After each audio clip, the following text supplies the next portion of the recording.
Hello guys, റാൻഡോക്സിന്റെ പുതിയൊരു വീഡിയോയിലേക്ക് എല്ലാവർക്കും അപ്പോൾ നമ്മുടെ ഇന്നത്തെ വീഡിയോ എന്ന് പറയുമ്പോഴത്തേക്കും റീസെൻ്റ് ആയിട്ട് വന്ന 2 ഇവന്റ് കാര്യങ്ങൾ നമ്മൾ എടുക്കാൻ പോകുന്നത്. അതായത് ഈ ഫിനിഷിംഗ് ആനിമേഷനും ഈ ഖത്താനയും പിന്നെ അതിൻ്റെ കൂടെ തന്നെ അതിന് മുമ്പേ വന്ന ഒരു സ്കൈറൈമും ഉണ്ട്. നമ്മളെന്തായാലും 3 എടുക്കാൻ പോവുകയാണ്. അപ്പോൾ നമ്മൾ അധികം സമയമൊന്നും കളയുന്നില്ല. ലൈക്ക് അടിക്കാത്തവരല്ല ലൈക്ക് അടിച്ചിട്ട് ചാനൽ ഒരു സബ്സ്ക്രൈബും ചെയ്തിട്ട് നേരെ വീഡിയോയിലോട്ട് കിടക്കാം.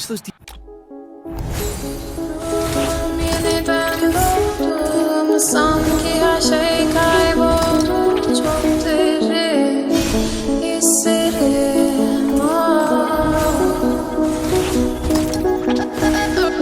Omzum yükle doldu ama bende vazgeçmek yoktu. Bitmedi, bitmedi, bitirmedi. Ben özendim ya da öyle bir şey.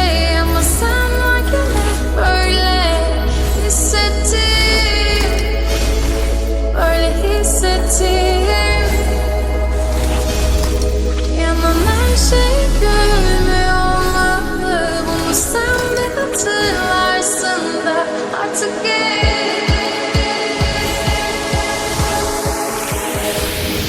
öyle hissettim.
അപ്പോൾ നമ്മളങ്ങനെ 2 ഇവന്റ് കംപ്ലീറ്റ് ചെയ്തിട്ടുണ്ട്.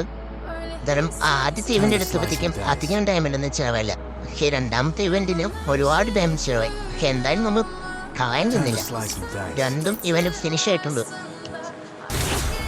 പിന്നെ നിങ്ങളുടെ സപ്പോർട്ട് ഒരുപാട് നന്നായിട്ട് നമുക്ക് കിട്ടുന്നുണ്ട്. നന്നായിട്ട് വീഡിയോയ്ക്ക് കമൻറ്റും ലൈക്കും ഒക്കെ ഇടുന്നുണ്ട്.